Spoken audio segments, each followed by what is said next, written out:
রাজুলাইনি ইলাইক, ও আল্লাহ দুইজন লোকের নাম বলবো, দুইজনের দরকার নেই, তোমরা ঈমান আনো। ওমর ফারুক আটকে উঠলেন, থমকে দাঁড়ালেন। ঘটনা কি? আমি মনে মনে ভাবলাম, কিরে এত সুন্দর কথা, এটা তো মানুষের কথা হতে পারে না, এটা নিশ্চয়ই কবিতা, কবির কথা।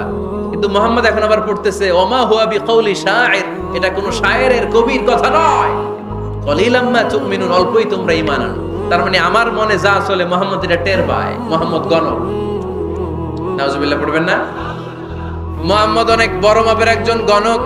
মানুষের হৃদয়ে কি চলে, মনে মনে কি ভাবে, মুহাম্মদ না দেখেও বলে দিতে পারে। ইন দা মিন টাইম বিশ্বনবী পরের আয়াতে পড়লেন ওয়ালা বিকাউলি কাহিনিন কলিলাম মা তাযাক্কারুন। এই আয়াতের অর্থ হলো, এটা কোনো গণকের বানানো গণনা নয়, খুব অল্প সংখ্যক লোক। কোরআনকে আমি তোমাদের হতভাগ্য থাকার জন্য পাঠাই নাই, এটা রব্বুল আলামিনের পক্ষ থেকে এসেছে। যারা রবকে ভয় করে তাদের জন্য আছে উপদেশ। যিনি আকাশ বানিয়েছেন, জমিন বানিয়েছেন, ওই আল্লাহ তাআলা নিজেই এই কোরআন পাঠান।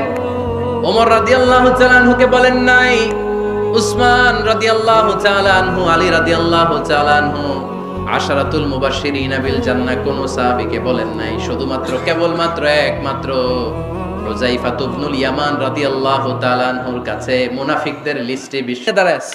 সেনাপতি ঢুকার সাথে সাথে ধরছে, এই সেনাপতি কোত্থেকে আসছে? কয় পারস্য জয় করে আসছি।